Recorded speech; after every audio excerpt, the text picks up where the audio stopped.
Theta બરાબર minus બી ભાગ્યા આવશે. આ ગણો તો ગણવાનું કામ કરો. ત્યાં આવી ગયો હોય તો આગળ ગણો. ચલો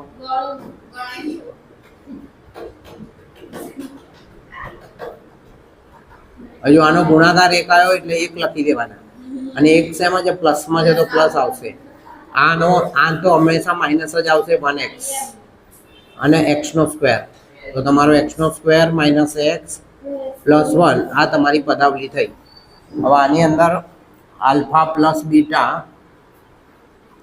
બરાબર માઇનસ બી ભાગ્યા એ બરાબર માઇનસ 1/4 અને આલ્ફા ગુણ્યા બીટા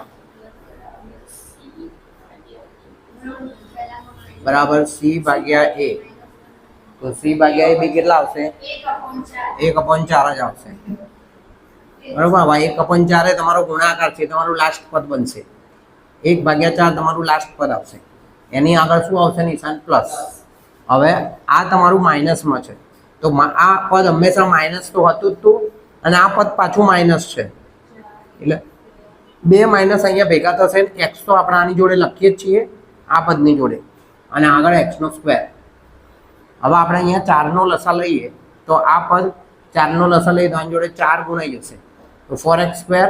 આ પદ પ્લસ થઈ જશે માઇનસ માઇનસ તો અહીંયા આપણા 4 નો ગુણાકાર થશે તો આ પદ થઈ જશે x અને આની જોડે બી 4 નો ગુણાકાર થશે તો આ થઈ જશે 1.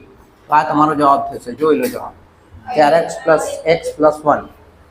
હવે તમારો આ દાખલો તો આમાં બી તમારા આલ્ફા પ્લસ બીટા બરાબર થશે તમારું માઇનસ બી ભાગ્યા એ બરાબર થશે 4 અને અહીંયા આલ્ફા ગુણ્યા બીટા બરાબર થશે સી ભાગ્યા એ બરાબર થશે 1. તો 1 તમારો ગુણાકાર થશે છેલ્લા પદનો એની આગળ પ્લસ આવશે 4x થશે એ માઇનસ આવશે અને આગળ x નો સ્ક્વેર. આ તમારો જવાબ.